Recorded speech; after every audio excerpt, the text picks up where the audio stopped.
tell us how it is that you started your project and why you started it and what it means to your family. Okay. Back when I started Global Table Adventure, my daughter was 6 months old and she was about to start eating solid food, and I was really concerned for her having a varied and interesting diet. And my husband wasn't the best eater. He didn't know what an eggplant was, had never had fresh spinach, and just generally looked at food as an attack, not an adventure. So I was afraid for her because I thought, well, she's going to mimic whatever he does with his diet, and if he's not going to try it, she's not going to try it. I thought, what can I do about this? I really wanted to get him to be interested in other foods. And then another thing that was going on was that I really missed traveling. I used to live overseas as a teenager and was able to, on school trips, go to Greece for a vacation or Norway. And living in Oklahoma, I got to experience Oklahoma culture, but to go outside of the borders cost a lot of money and time that we didn't have with a new baby. So I thought, well, how can I bring that into our lives, other cultures, in a very immediate and visceral way?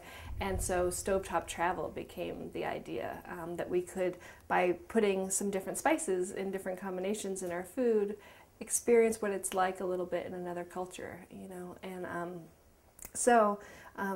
and one of the things I believe is that if you pull up a chair to somebody else's table and experience a meal with them, you begin to understand who they are and what they represent, and you're that much closer to peace, I think, when you open yourself up to trying their food. That's personal.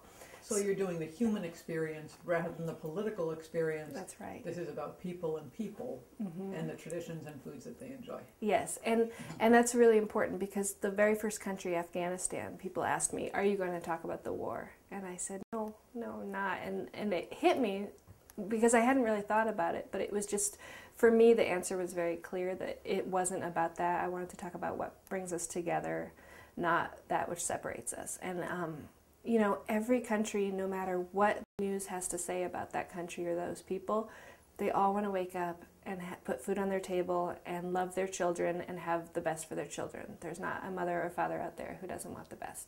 And I think a lot of times the media makes it really hard to see that because there's so many negative stories out there, and it's just so sad.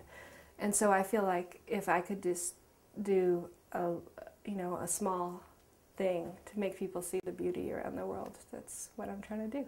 So tell us about your methodology. You said you started with Afghanistan. So from Afghanistan, how did you go and where did you go? Okay, so it's A through Z, okay. And I'm going 1 week per country, and so the next stop is a good question. I've done so many countries now. It's been like 300 some odd recipes and 104 countries. So it was next in line. I don't even know anymore.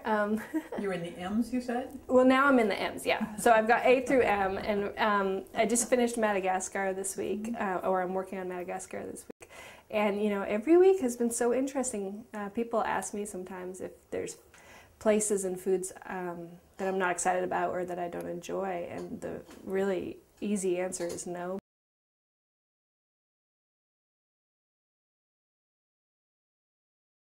I get most of my recipes, I start with books and get an idea for, sometimes it's authors who've lived in a country or who are from a country that have done like just something unique on that country. Other books are like almost encyclopedias of world cuisine. And so I'll start through there and get some ideas. And then another thing I like to do is I go on websites where people who have lived in countries like in the Peace Corps.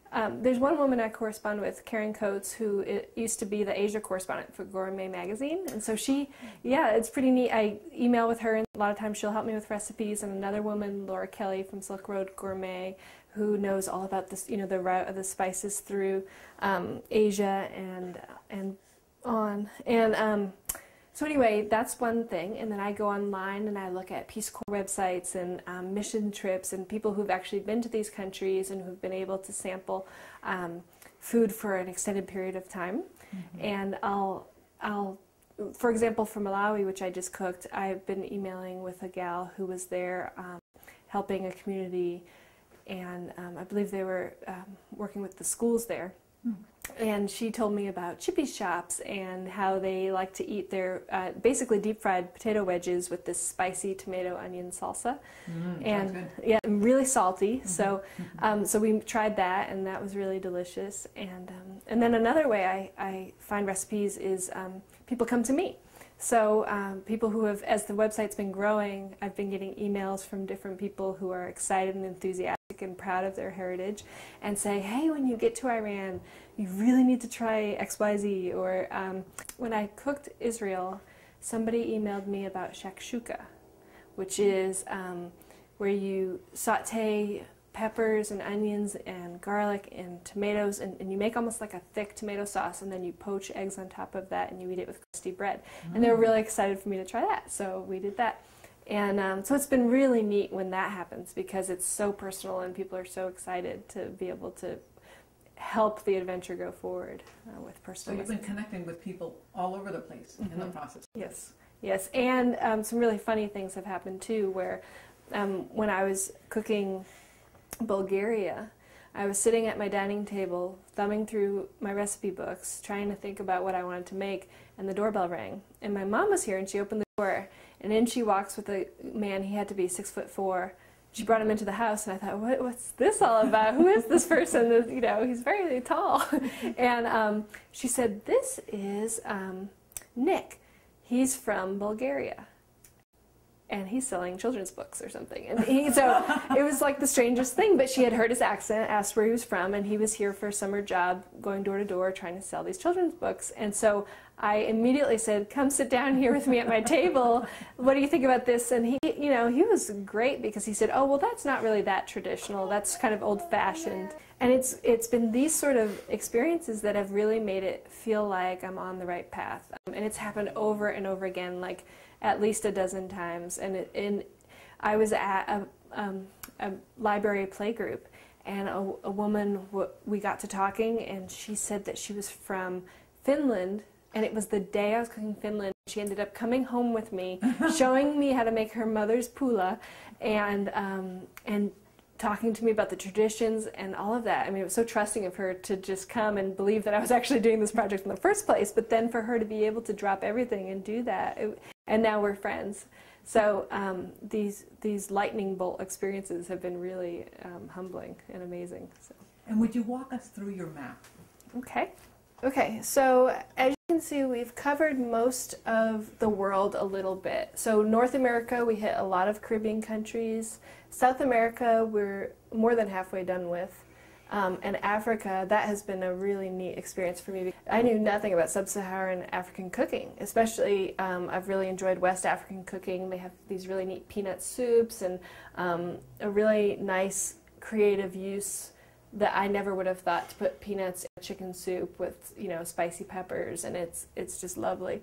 And then obviously we've done a lot here, as you can see, in Europe. Everything from Austria to Latvia to Denmark to Greece, and then here through the Middle East quite a bit as well. There's Bahrain, which you can't even see. The dot covers the whole country. It's such a tiny country. And then all the way over to Asia, and here Kiribati and Fiji and Australia. So some students had a really good question. I went over to Rosa Parks Elementary School and spoke with the Global Gardens class this week, and that was a really neat experience. And they asked a really good question, like middle schoolers are, they always ask the best questions. And they said, why do you think eating at a global table creates peace? And I thought, wow, these kids are smart. Okay. So, what I told them, and what I want to tell you guys, is that I feel like when we strip down all our labels, our religions and our political affiliations and our and all our different belief systems, I mean, it goes even beyond that. And if we just sit down and break bread together, I think we're that much closer to world peace. And I really believe with all my heart that the more people that do this, and it is going to happen because of Twitter and Facebook and all these social media, our children are going to grow up friends with people in other parts of the world just because of these ways they can interact. I mean, we saw what happened with Egypt and Twitter. I mean, it was on there first and on Facebook first. And so I think once people start realizing that we are all a big family, that we all are at our base trying to just survive and be, happy people, then we're just going to be so much closer to world peace.